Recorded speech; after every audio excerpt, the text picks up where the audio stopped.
ते नमस्तभ्यं ब्रह्मांड किं कर्मावते। मैं आपका स्वागत करता हूँ।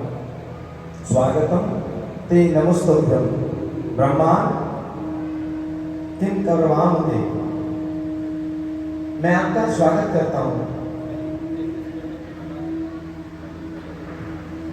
स्वागतम ते नमस्तभ्यं ब्रह्मांड किं कर्मावते। मैं आपका स्वागत करता हूँ। हे ब्राह्मणदेव, आप किस कारण से पधारे हैं, किस कारण से आप आए हैं, और जिस भी कारण से आप आए हैं, आपने आकर के मेरे जीवन को धन्य कर दिया। मेरे द्वारे पर आप चल के आए हैं। बामन अंगुल के हैं बामन भगवान, हाथ में माला है, कमुंडल है, बड़ा दिव्य तेज उनके चेहरे पर झलक रहा है। ब्रह्मा श्री राम तपा साक्षान मन में, ऐसा लग रहा है कि जो मैंने आज तक तप किया उसका संपूर्णतः फल मुझे मिल गया हो, क्योंकि मेरे द्वारे पर आकर के साक्षात ऐसे लग रहा है कि नारायण भगवान पधारे हैं। हे प्रभु, बड़ी कृपा की है। आप बताइए आपको चाहिए क्या, जो आप मांगो मैं आपको वो दान दे दूं। जो आप कहो। आज उनके गुरु शुक्राचार्य साथ में बोले भी माला चल रही है, और माला चलते हुए ब्राह्मण देव भी माला पूरी हो जाएगी तभी बोलेंगे। जैसे ही माला पूर्ण हुई, ब्राह्मण भगवान ने माला को पूर्ण किया, छुआ, तो पुनः से राजा बलि बोले, प्रभु आपको क्या चाहिए, आप जो चाहिए आप हमसे ले लो। मेरे द्वारे पर आप स्वयं चल करके आए हैं, मानो कि कितने जन्मों का तप मेरा परिपूर्ण हो गया हो। हे प्रभु, मांगिए आपको क्या चाहिए। गाय कांचनम, आप कहें तो मैं आपको गौदान दे दूं, गौदान दे दूं। आप कहें तो आपको मैं महल दान दे दूं। गुणवद धाम वनस्थम, आप जो कहें मैं आपको वो दान दे दूं। महल दे दूं, 2-4 गांव दे दूं, गौ दे दूं, जो भी आप कहें। तथान में वाह विप्र कन्या नाम, अगर आप कहें, जो आप कहें। अब बलि से ब्राह्मण भगवान कहते हैं, देखो हमें कुछ नहीं चाहिए, हम दान नहीं लेते। बलि ने सोचा कि जो व्यक्ति कहता है ना कि कुछ भी नहीं चाहिए, कुछ भी नहीं चाहिए, कुछ भी नहीं चाहिए, उसे एक वस्तु दे दो, फिर उसे सब कुछ चाहिए। उसका आप विवाह करा दो, तो रहने के लिए घर भी चाहिए, खाने के लिए भोजन भी चाहिए, कुछ अर्थव्यवस्था भी चाहिए। तो बोले, वाह विप्र कन्या नाम, आप कहें तो मैं आपका विप्र कन्या के साथ में विवाह करा दूं। आज बामन भगवान देख रहे हैं बलि की तरफ। दानी तो बहुत मिले हमें, और ऐसा पहली बार दानी मिला है जो कि हमारा विवाह करा रहे हैं। बोले नहीं, हमारे राज्य में बहुत विप्र कन्या है, ब्राह्मणों की कन्या है, हम आपका विवाह करा देते हैं। बोले तो हाँ, आप विवाह ही करा दो, क्योंकि विवाह एक ऐसी चीज है, ये विवाह का एक ऐसा लड्डू है, जो खाए वो बचता है, और जो नहीं खावे वो तो और ज्यादा ही बचता है। प्रेम से बोलो राधे। तो आज कहने लगे, तो विवाह आप हमारा करा दोगे। तो विवाह जब हो जाएगा तो फिर अपना तो आसन बिछा के कहीं भी सो जाते हैं, कहीं भी रह जाते हैं, भूख लगती है तो भिक्षा मांगते, अपना पेट भर लेते हैं, जीवन निर्वाह अच्छे से चल रहा है। अब जो आएगी साथ में, उसके लिए तो व्यवस्था चाहिए ना।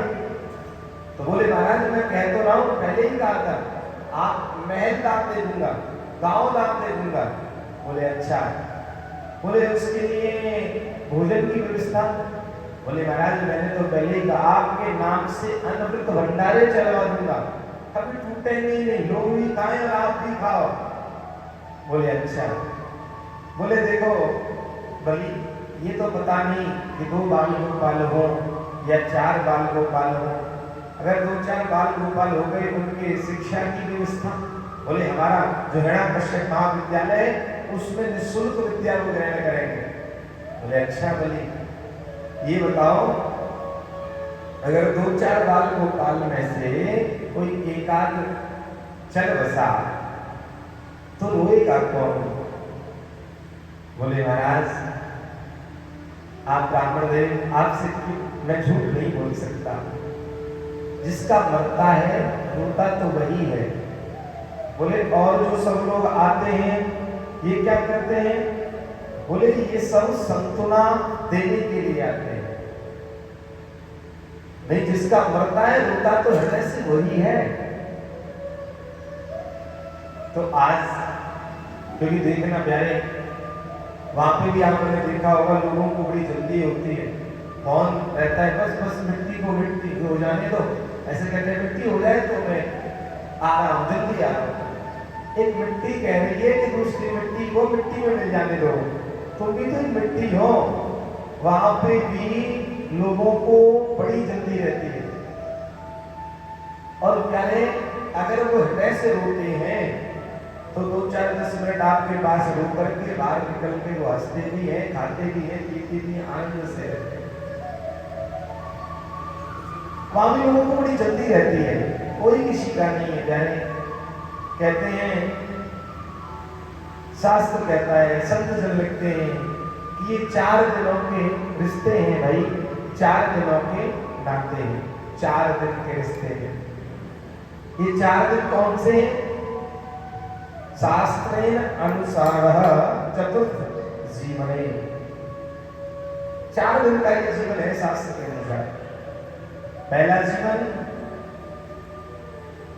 बाल्यकाल, दूसरा जीवन लड़कपन, तीसरा जीवन जवानी और चौथा जीवन बुढ़ापा। जो बच्चा बालक अवस्था में रहता है वो ऐसा लड़कपन में नहीं रहता, जो लड़कपन में रहता है वो जवानी में नहीं रहता, और जो जवानी में रहता है वो बुढ़ापे में नहीं रहता। प्यारे 4 दिन का ये जीवन है प्यारे। कभी कहा कि 4 दिनों का 4 दिनों के रिश्ते हैं भाई, 4 दिनों के नाते हैं। पलकों के पर्दे पड़ते ही सब नाते मिट जाते हैं। और ये हमेशा के लिए जब पलकें बंद हो जाती है ना तो फिर कोई किसी का नहीं रहता। फिर तो कहते हैं जल्दी चल भैया, जल्दी लेकर चल, जल्दी लेकर चल, कोई किसी का नहीं रहता। हमेशा के लिए पलकें बंद हुई, फिर आपको चाहे कोई जमीन में सुलावे, चाहे रस्सियां कितनी भी टाइट बांधे, कोई असर नहीं पड़ता। तो 4 दिनों के रिश्ते हैं भाई, 4 दिनों के नाते हैं। पलकों के पर्दे पड़ते ही सब नाते मिट जाते हैं। जिनकी चिंता में तू जलता वो ही तुझे जलाते हैं, जिन पर रक्त बहाए जलसम वो ही तुझे बहाते हैं। मेरा बेटा है ऐसे कह दिया, लाठियां चल जाती है, रक्त निकल जाता है, लोग गोलियां चला देते हैं। मेरे बेटे से ऐसे कह दिया, जिन पर रक्त बहाए जलसम वो ही तुझे बहाते हैं। ज्यादा से ज्यादा वो क्या करते हैं, वो तुम्हें कहीं कोई दफना देगा जमीन में तो कोई बहा देगा, कोई जला देगा। बस जिनकी चिंता में तू जलता वही तुझे जलाते हैं। मेरा बेटा, मेरा बेटा, मेरी बेटी, मेरा बेटा, मेरी बेटी। हम पूरे जीवन भर जलते रहते हैं उन्हीं की चिंता में। अच्छा देखो ना, अपने बेटा बेटी के लिए हर मंदिर, गुरुद्वारे, हर द्वार पर जाकर कुछ ना कुछ मांगते हैं। मेरे बेटा को ये दे दो, मेरी बेटी को ये दे दो, जीवन पर्यंत। कभी आपने ऐसा हुआ है कि पड़ोसी के बेटा के लिए कभी भगवान से मांगा हो? पड़ोसी की बेटी के लिए कभी भगवान से मांगा हो कि कोई बात नहीं, हमारा बेटा तो लेबर में रहे मगर पड़ोसी के बेटा अधिकारी बन जाए? नहीं, सब चाहते हैं हमारा ही बेटा अधिकारी बने, चाहे दुनिया लेबर में काम करे। तो इतना उनके लिए अपना भजन पूजा पाठ देने के लिए तैयार रहते हैं। जिनकी चिंता में तू जलता वो ही तुझे जलाते हैं। पत्नी भी साथ आती है केवल मकान तक, पत्नी भी साथ आती है केवल मकान तक। यार रिश्तेदार व्यवहार के साथ जाते हैं केवल शमशान तक और बेटा भी फर्ज निभाता है केवल अग्नि दान तक। उसके बाद तो आपके कर्म आपके साथ जाएंगे। अकेला आया है ये प्राणी तो अकेला ही जाएगा। वहां से नाम जप का वादा करके आया था कि भगवान का भजन करूंगा, सत्संग करूंगा, कथा श्रवण करूंगा।